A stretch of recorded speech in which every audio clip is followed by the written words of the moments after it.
Bénin, c'est la première fois depuis l'arrivée au pouvoir du président Patrice Talon en 2016 que le parti d'opposition de l'ancien président Yahi Boni est en compétition électorale.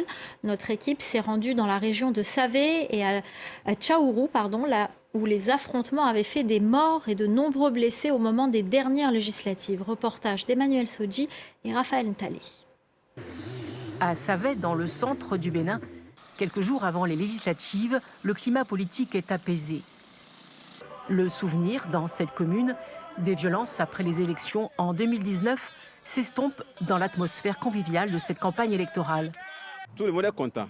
C'est une fête, comme d'habitude dans l'ancien temps. C'est ça que nous vivons actuellement.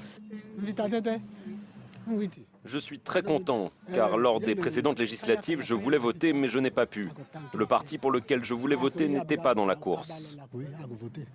Aucun parti d'opposition n'avait pu participer aux dernières législatives, car il n'avait pas réussi à se mettre en règle au regard des nouvelles lois électorales.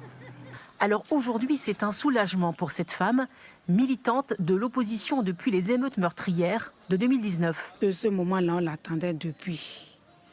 Depuis la rupture au pouvoir, il n'y avait pas eu d'élection inclusive.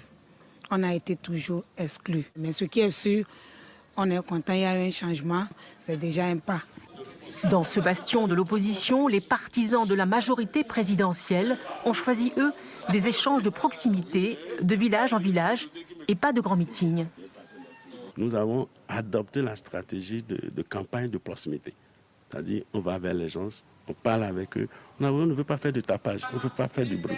Et nous sommes des hommes pacifiques, des femmes pacifiques.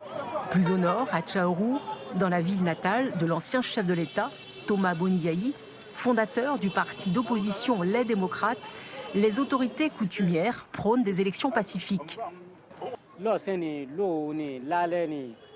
Ces élections inclusives démontrent qu'il n'y a pas de problème, alors que le meilleur gagne. Au-delà de la pacification du pays, une partie de la population est dans l'attente de la libération de toutes les personnes qui ont été arrêtées pendant les violences, notamment deux leaders politiques de l'opposition, Rekia Madougou et Joël Aïvor.